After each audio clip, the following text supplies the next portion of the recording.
Guys এখন আমরা আছি পীরতলার রোডে।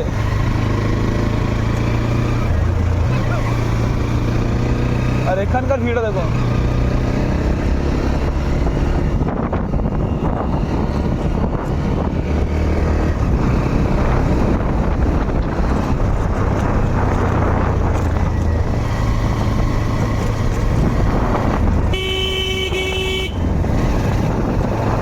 খুব পাতলা রোড আর চারিপাশে বন জঙ্গলও ভর্তি।